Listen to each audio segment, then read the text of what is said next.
There's a base hit by Kotchman. Ground ball, big hop, and look at the reaction by Kotchman. This is a baseball story about a baseball family with a son who grew up to love his father's game. Blessed with a great deal of talent, Casey Kotchman learned his life lessons on the ball field, coupling hard work with a never-quit attitude. He'd come in the next day with his hands just sometimes blistered from going back home and working on it that much more. There would be success, and there would be trials. And all of a sudden I got this terrible, terrible, excruciating pain. I just knew I was going to die that night. But forged by faith and family, Casey would persevere through it all on a journey that eventually led him home to Tampa Bay. Home run for Kotchman, and the Rays win it in a walk-off. This is Inside the Rays, Casey Kotchman.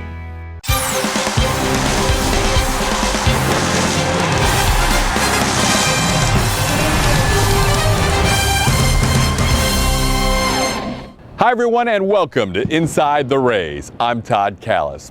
Despite what writers may say, you can come home again. Although there are no guarantees, the path will be easy.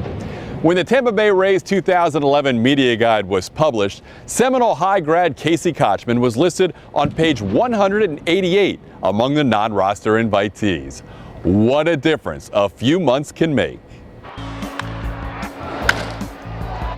When the Rays signed Kotchman to a minor league contract in January of 2011, he was a mixture of knowns and unknowns for Tampa Bay.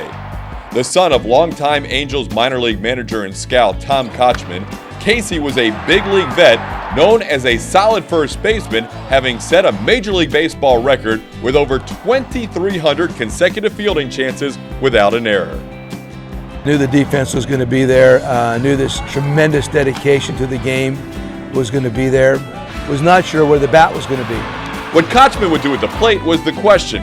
Once a .296 hitter with the Angels, Casey's bat went MIA late in 2009 and for all of 2010, when he averaged a weak .218 with the Mariners. But there were clues during Kotchman's entry physical in Seattle that the lack of success he was having at the plate just might be physical. My depth perception was off. Had no reason why. Tried to do some exercises during the year with your eyes, but it didn't get any better. He had 290 in the daytime, 190 at night. When they came down to Tropicana in September, I saw him squinting at Tropicana Field, which inside a dome, you shouldn't see a guy squint. Following the season, Kotchman was diagnosed with bacterial infections in the tear gland of both eyes.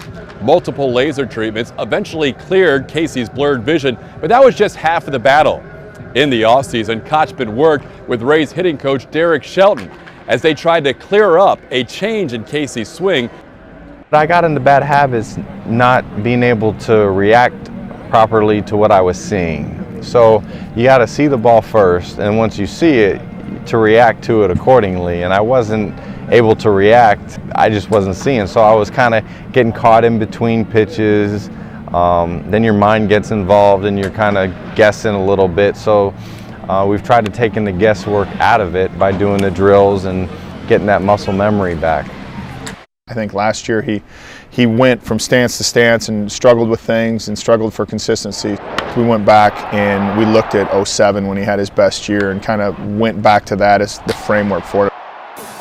Despite a strong spring training by Kotchman, the Rays gave Dan Johnson the starting nod at first base and assigned Casey to AAA Durham. A surprise to family and friends ready to see the hometown player in Tropicana Field.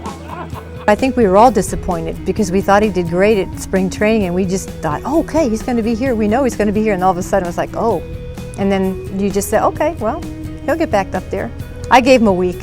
I don't remember how long it took, but I kept thinking to myself, he'll be back in a week.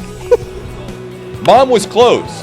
Less than 2 weeks later, Kotchman was back in the bigs, filling the roster spot vacated by Manny Ramirez's retirement and never looking back.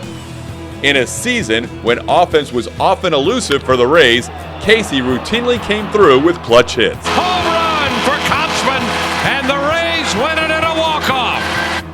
And consistently led Tampa Bay's everyday players with an average that rose as high as the mid-300s.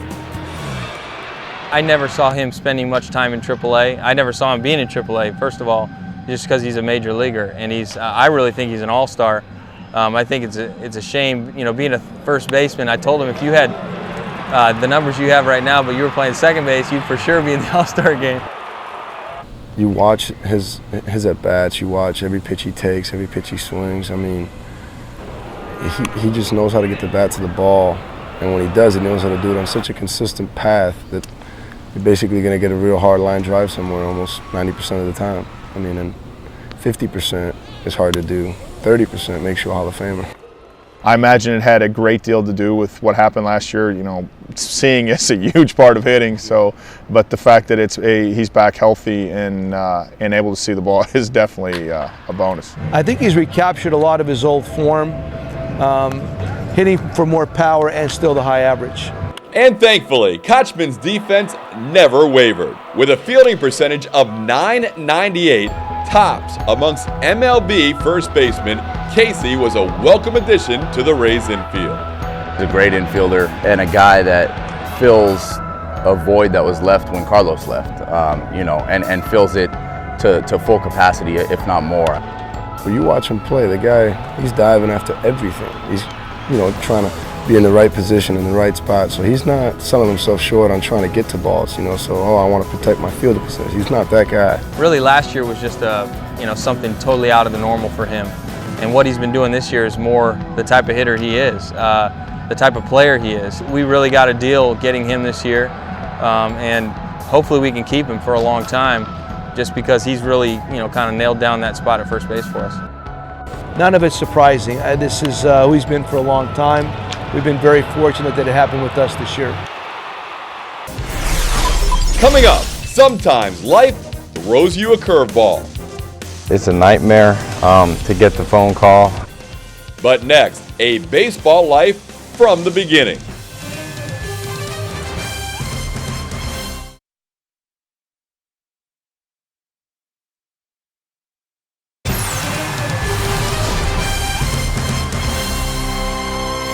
Welcome back to Inside the Rays. The son of longtime minor league manager and scout Tom Kotchman, Casey was born into the game of baseball, and it was a sport he immediately loved, leaving little chance he'd ever be too far away from the game.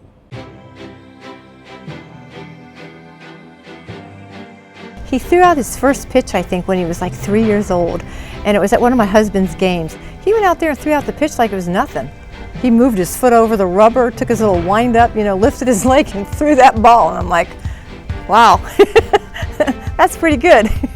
Still, Tom Kotchman was careful not to force his only son to play the game that was his passion. Tom always would say to me, I'm not asking him out to the field. He can ask me first if he wants me to throw to him. You see a lot of it when you're scouting and watching sometimes how the parents are trying to relive their lives through their kids, and you got to do this, you got to do that, and sometimes the more you push them, the more they go the other way. But Tom really didn't need to worry. Casey jumped at every chance to play baseball and to be with his dad. And when he was just a youngster, Casey spent his summers traveling with his dad's minor league team, immersed in the baseball life.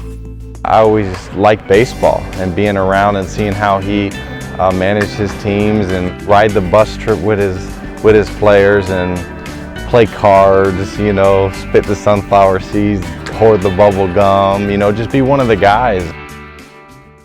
Sometimes a coach's kid can be you know, maybe a spoiled little brat or something, and he just sort of blended in. He was like the good luck charm. But it was more than just fun and games. Like most little kids, Kotchman was a sponge. Summer after summer, he listened to his dad preach to his minor league players the right way to play the game. And in the process, Casey soaked up a baseball knowledge well beyond his years. And really, his dad was the perfect teacher. The longest tenured manager in the Angels minor league system, Tom Kotchman has led the Angels rookie league team to the playoffs 11 straight years and has won over 1,600 games, the most of any active minor league manager. Tommy's a baseball version of a gym rat. He's very dedicated. He's probably the best rookie league manager maybe in history. I oftentimes was with him with his rookie league clubs when I was a Rover, and the time and dedication he puts into each team is incredible. And you really expect two things: that they're going to be developed and indoctrinated into the system, and then also win at the same time, which is not easy to do. One of those players Tom managed was former Angel Sean Rodriguez, who played for the senior Kotchman in Provo in 2004. His dad definitely taught me, an unbelievable amount. Maturity-wise, just respecting the game for what it is. Don't make it something that it's not supposed to be. It's just a game, but at the same time, it's got a level of respect that you need to make sure you understand. Casey learned that same respect for the game and developed a tremendous work ethic, something that made the younger Kotchman stand out as a prep player growing up in Seminole, Florida. He might go 4 for 4 during a game and didn't feel his swing was right. So he'd go home on a soft toss machine in his garage and hit for another hour and a half. He'd come in the next day with his hands just sometimes blistered from going back home and working on it that much more. Just his attitude and makeup, physical makeup for the game was incredible. And a lot of that has to do with his dad. Before Casey's senior season at Seminole High School, the Warhawk baseball team was named the preseason #1 team in the entire nation. Usually there's a little more hype than substance to those type of things, but in this case, the pollsters were right. Seminole had a magical year. The team was led by upperclassmen and filled with players that had known each other from Little League on, all determined to give it their best efforts to win a state championship. They won from the start and never stopped. So we were always rooting for the guys, and we were kind of like, is this really happening? Are they really winning all these games? The crowds are crazy, surrounding all the way around the outfield with fans. It was really a great environment, exciting environment for the kids, and I think it prepared them, for the state tournament. Just go play every game, one game at a time. And it just kept snowballing. And next thing you know, we're in the state championship game. Down 4-0 in the state final, Kotchman's RBI line drive would break the Warhawks' offensive drought. 3 innings later, Seminole earned its first state baseball title. We're down 4-0. We got 6 outs left. And I know what our kids can do. I know what they're capable of doing. We're not out of the game. So, and that fortunately proved true today for us. A lot of the kids, we grew up playing Little League with. Bobby Wilson, he's with the Angels now, and we were able to win all the games on the field, and it was just a unique experience. After a 31-0 season and winning the Florida Class 5A state title, the Warhawks were crowned the mythical national champions, and Casey was named the Gatorade National Player of the Year and a favorite to go high in Major League Baseball's 2001 Amateur Player Draft. Obviously, it was a good draft. Maurer went 1, Mark Pryor went 2, Teixeira went 5, and he slid a little bit, and he slid to 13, and the Angels took him. Yes, drafted 13th overall by the organization that his father scouted for, but not by his dad. To get a myth straight, I'm not the scout that signed him. It says that I signed him. I did not sign him. If I'd have signed him, I'd probably wanted to give him more money than what he got. But Donnie Rowland was the scouting director at the time. He drafted him. So that's a myth that is corrected right now. A relationship between a father and a son, fostered by their love of baseball and the lives they each built within it. My pop's my best friend. To this day, he's able to throw me batting practice and practice with me in the off season. So he's like my off season workout partner. I'm eternally grateful. I don't have anything that I have if it's not for what he did for me. Later, determination fuels Casey's Major League journey. But next, the Kotchman family's faith is tested. I called Casey basically to see if she was still alive.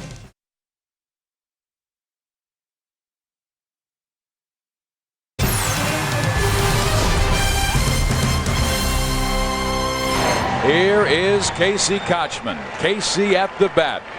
He was awakened by his manager in AA, Ty Boykin, at 12:30 this morning. And Ty told him, young man, you're going to the big leagues.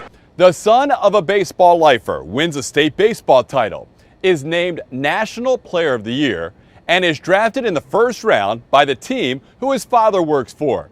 3 years later, he makes his Major League debut. Seems like all the stars were aligned for Casey Kotchman, right? Just as Casey's major league career got going, it was quickly derailed. Set to make the Angels' opening day roster in 2006, Kotchman came down with a case of mononucleosis that he couldn't shake. I was sick going into spring training that year, but when you have an opportunity to try to grasp your dream to be an opening day starter for the first time, you're going to try to deal with it, and unfortunately it didn't work out too good. Casey went on the DL on May 9th and was lost for the remainder of the season. After a solid 2007 campaign, more than halfway through 2008, the Angels dealt Kotchman to the Atlanta Braves for Mark Teixeira. Faced with a new club and a new league, it was a difficult fit. Less than a year later, the Braves traded Kotchman to Boston, and then, just under 6 months later, Casey was sent to Seattle. It was enough of a whirlwind to shake the faith of most, but not Casey. My confidence, I never was shaken or I never doubted anything. It's just a matter of time, not necessarily if, but when. So I just got to hang in there and just be patient. You just keep working hard. I just try to pour everything into the present and have no regrets in the future. A home run for Casey Kotchman. As long as Kotchman was playing in the bigs, he was happy. And by now, Casey had a rich perspective on what was really important. For in August of 2008, the faith of the entire Kotchman family had been tested. With Tom on the road managing in Montana, daughter Crystal in college, and Casey playing with the Atlanta Braves, Sue Kotchman was home alone, getting ready for the first day of a new school year at Madeira Beach Elementary, where she was principal. I was just getting ready to go to bed, and all of a sudden I got this terrible, terrible, excruciating pain just in the back of my neck up into my head, and I knew something was really wrong. I mean, it wasn't normal. And I really just knew I was going to die that night. Sue had a neighbor call 911, and she was transported to Bayfront Medical Center in St. Petersburg, where staff began to contact her family. It's a nightmare to get the phone call, but I was able to, leave the team. The Braves, they were awesome. It's just, families first.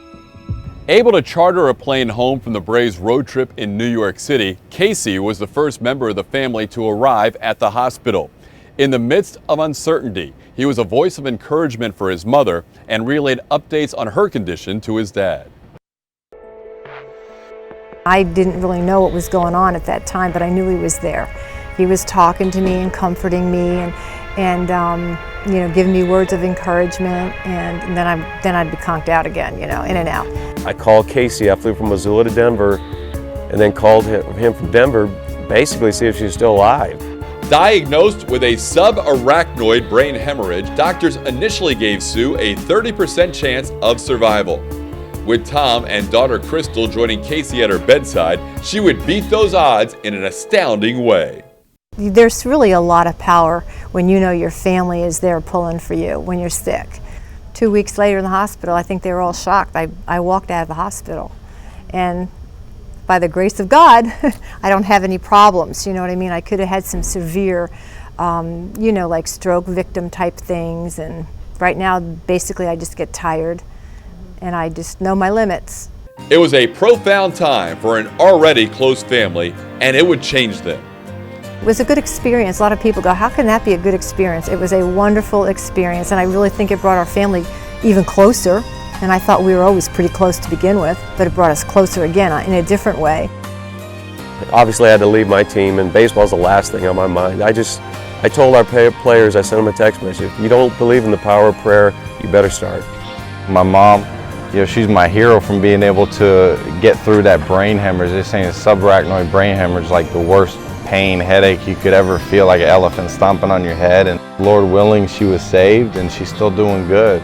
In a lot of ways, Casey's my hero too, because he was the first one there, and he was, the not give up attitude that he always gave me was really, really important to me at that time. Coming up next, lessons learned on the ball field.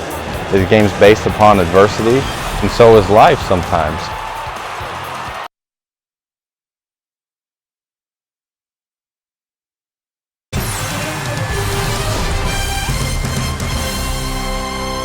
It's just been a tremendous blessing to play in this, you know, the hometown, and be at the house with my mom, dad, sister.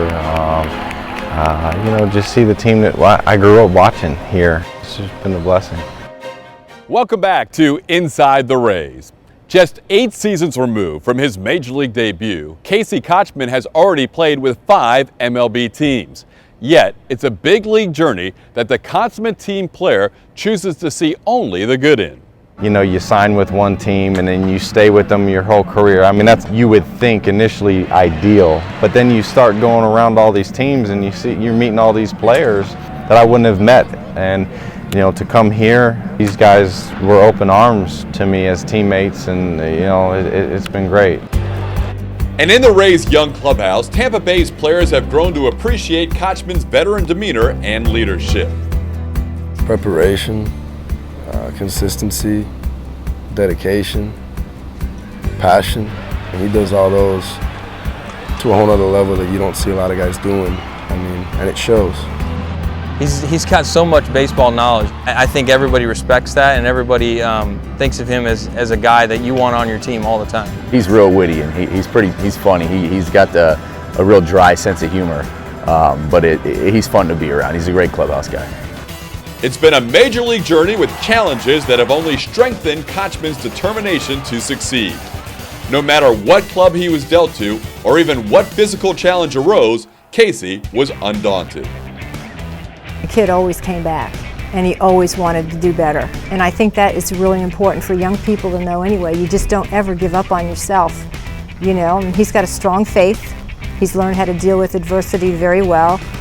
And I think that he knows that hard work, faith in yourself, faith in your God, and your beliefs are very important to succeed. A testament to that faith can be found on Kotchman's wrist. A memento in memory of a former Angels chaplain, Chuck Obrimsky, and his message to the players. 2 Timothy 4:7, and it says, "Finish strong." I fought the good fight, I finished the race, I've kept the faith. This game's based upon adversity, and so is life sometimes. You know, things don't always go how we want it to. You just got to keep going and press forward and stay positive as you can. I just want to finish strong with this team. It's been fun, and you know, hopefully we can keep it going.